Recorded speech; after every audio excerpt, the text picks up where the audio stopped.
books that I just finished are Heartstopper Volume 4 and 5, and I'm gonna give Volume 4 5 stars and Volume 5 4.5 stars. If you've been wondering about what the series is about, it's basically about two teenage boys who fall in love, and we follow them through the process of them discovering themselves, and it touches topics like mental health, and it has a lot of inclusion, and I really recommend you this series. Just finished, as I told you, the last two volumes, and I feel like I connected to both the characters more in these two, especially in Volume 4, because here we get more in depth and it's more focused on mental health, and I got to see myself and relate to both characters in different aspects, and it made me reflect in a lot of things, question myself, and see some things and feel others that, yeah, I love when books make me feel like that. So that's why I rated them this way, and I just love these characters, and I just can't wait to see the TV show now that I finished the books that are out from the series. So yeah, if you haven't read any graphic novel, which was my case, this is the first and only graphic novel that I've read so far, go ahead and do it, because this book just cured my reading slump. That's the main reason why I started with these books, because I was in the video why I started with these two books, because I was in a major reading slump, and these books are really fast paced, especially because they're graphic novels, but you just get immersed in the story and you relate to the characters so much. Well, not everybody can relate obviously to every character, but I did relate to them, and I really liked it, and I really feel a lot of love for these characters. So yeah, those were the first books we read in today's video. So now let's pick another book from my physical TBR, because in this video we're only reading from my physical TBR. We're gonna knock it out. So let's go to my bookshelves and see what I'm gonna pick next. Put this in the shelf. Now I have a couple of options to choose from, so we're gonna go through them. I have Truly Mad Me Deeply. I've been hearing Estefania rave about this book a lot and her loving it so much, and I trust every recommendation she gives. So I have this one, which I recently got, and it looks like a really fast-paced read. It's short, so it can help me through my slump. It says, sparks fly when a lovelorn romance novelist and a divorced lawyer agree to co-host a podcast series offering dating advice to viewers. So this is an option. I also have The Reappearance of Rachel Price. This one is a little bit thicker, but it's a mystery, so I feel like it could be a fast-paced read, especially because it's from Holly Jackson and her A Good Girl's Guide to Murder series. It's really fast-paced. It kept me on my toes every single page, and I really enjoyed it. And I haven't read a mystery in quite a long time. I've been reading romance after romance after romance after romance, so this could be another option just to spice things up, to see if I'm in the mood of a mystery. So I'm gonna give this a shot, I think. I also have, I'm not gonna read a fantasy right now because I feel like I'm not in a mood of a fantasy, especially because of my reading slump. So it's either a thriller / mystery or a romance. I almost forgot, I'm also in the middle of Butcher and Blackbird. I'm 71% through Butcher and Blackbird, so I could read this because it's in my physical TBR and I can finish it. This book is about two serial killers, and I've been really enjoying it, but the slump has been slumping the hardest it ever slumped. So maybe I could read this one just to finish it and have a positive note and keep finishing books quickly. So I'm gonna finish this, I think. So this is the next read, and then we're gonna pick between Truly Madly Deeply and The Reappearance of Rachel Price for the next books.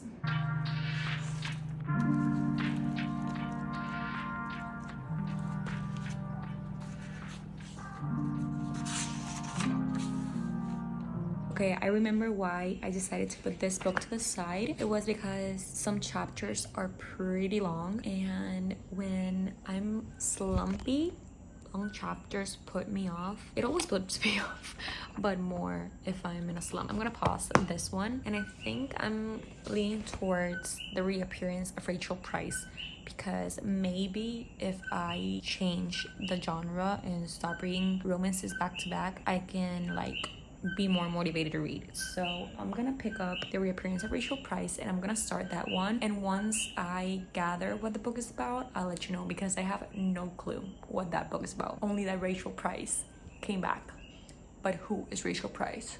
No idea. So I'm gonna read. Okay, I'm starting it. One thing that I love about Holly Jackson's books is that she always adds diagrams or like emails, stuff like that. So I don't know, it's fun. I like random stuff like that. Random stuff that I like in books are emails, text messages, diagrams, what else, like playlists, stuff like that makes the books like stand out to me. So yeah, I'm starting this one. I'm so excited to read about it. Let me see what this is about. 18-year-old Belle has lived her whole life in the shadow of her mom's mysterious disappearance. 16 years ago, Rachel Price vanished and young Belle was the only witness, but she has no memory of it. Rachel is gone, long presumed dead, and Belle wishes everyone would just move on. But the case is dragged up from the past when the Price family agrees to a true crime documentary. Belle can't wait for filming to end, for life to go back to normal, and then the impossible happens. Rachel Price reappears and life will never be normal again. Now I'm more intrigued, so I'm gonna start this one.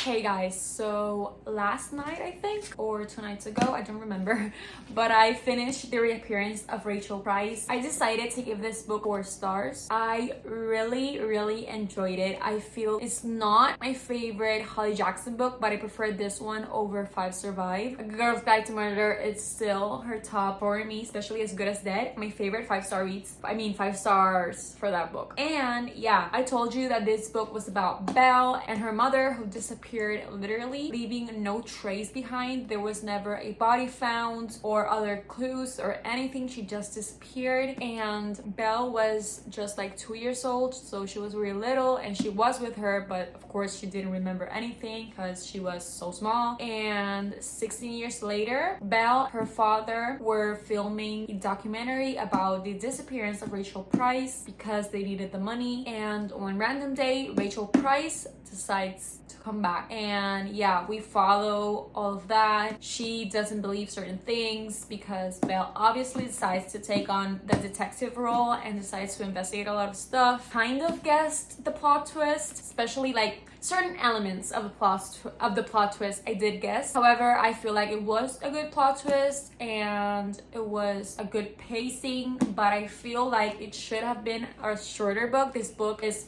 430-ish pages, and I feel like a 300 and something page book would have been perfect, and maybe I would have like rated it higher because sometimes I felt like it was dragged out, or there were certain parts where it was not, if you took those parts out, the book would not have made any difference. I believe 4 stars for this one. Another book from my physical TBR read, so let's put it in the bookshelf. And I did start my next read, which is Truly Madly Deeply by Alexandria Bellefleur, I believe it's pronounced. This book I bought the same day that I bought this one, and I'm so excited to read it. I actually started and I'm on page 30, chapter 3, so I haven't read that much. I had to go and pick up this Missy because she was literally screaming. She was not barking, she was screaming. But yeah, this one I can tell is gonna be a high rated book because I'm already laughing out loud. I feel like the writing is so like funny, like every character, it's making me laugh at any part. So yeah, I am really enjoying it. It's basically about this romance novelist and a divorce lawyer, and they decide to co-host a relationship advice podcast. And yeah, they just met at chapter 2. She went through something on chapter 1, and yeah, so far so good. I'm really excited to keep reading that one because I've seen amazing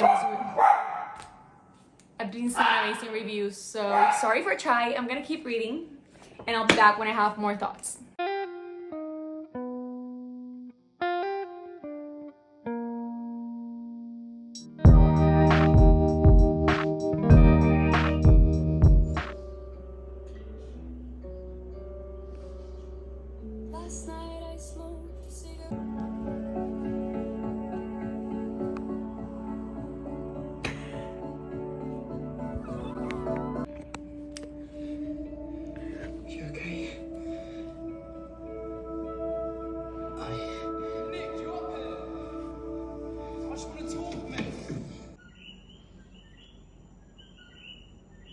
Hey guys, I haven't given you an update in such a long time, but I'm still reading Truly Madly Deeply. I'm currently on chapter 15 and I'm still in my reading slump. I thought that we got over that, but I think this is gonna last me all summer. However, I'm really enjoying this one. The fact that I'm in a slump and this book has long chapters, like some long chapters, that's like making me put the book down and getting distracted because I'm literally thinking I want to read, but at the same time I want to go on my phone. So yeah, so far I'm really enjoying it. I really like both characters. Colin is so down bad, and that the spice in this book, 20 out of 10. And the banter, 20 out of 10. This book is so good. I'm not getting like a 5-star feeling, but it's high 4 stars, like 4 or more.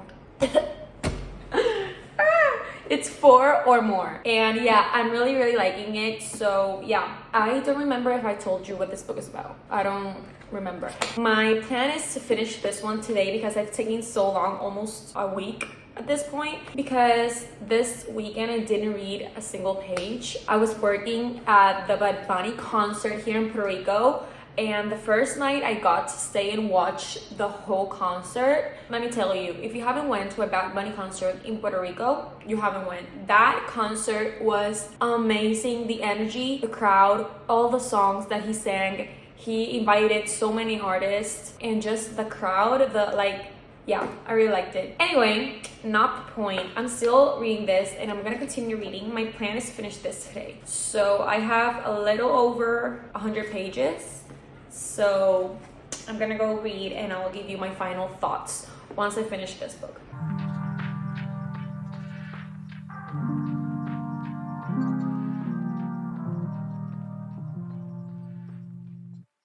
This is literally the perfect rom-com. I just finished this. I binged the last pages and I really loved it. It's not a 5 stars. I didn't get that feeling, but I'm gonna give it a 4.5 stars. I would recommend this book to you if you like kind of rivals to lovers, boy obsessed, he falls first. Colin, that man, literally, I'm on the floor. He is everything and more. I just loved everything about him, basically. This is a queer romance because both of them are bisexual, and it's kind of a slow burn, but it has an amazing pacing. I feel like every rom-com should be this length. They had amazing chemistry. The banter was chef's kiss. I literally was laughing out loud or giggling. This book is so funny. Both characters are funny. The way, like, the writing style is so funny. Like, you're just entertained the whole way. If you don't like spice, I wouldn't recommend this book because it has a lot of spice, but it doesn't like take away from the plot. You're not gonna be reading like smut.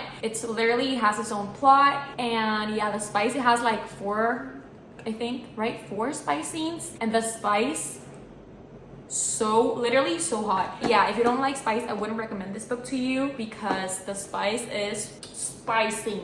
I don't remember if I said what this book was about, but yeah, she's basically a romance, like historical romance author. He's a family lawyer, but he's basically a divorce lawyer. He divorces people. That's the main thing that he does. And one day she was in a break with her boyfriend, and this is not a spoiler. This happens in chapter 1. But yeah, she was taking a break from her boyfriend and she goes to his apartment because he asked her for something. And when she gets there, she sees him basically cheating. And yeah, they obviously break up. And that same day she had a podcast with this woman, and that podcast, Colin, the male love interest, is a co-host there. So they end up like co-hosting this podcast, and at first they didn't stand each other. They actually fought, and yeah, it just goes from there. Also, like, both are dealing with stuff in their families. This book, if you don't mind spice, this book is amazing, so good. I feel like it would have been a 5 stars if I wasn't in a book slump, because this book is so bingeable. You can literally finish this in one sitting. It's fast-paced, entertaining, funny, good spice, great characters, good chemistry, amazing banter. You're gonna eat this book up. So yeah,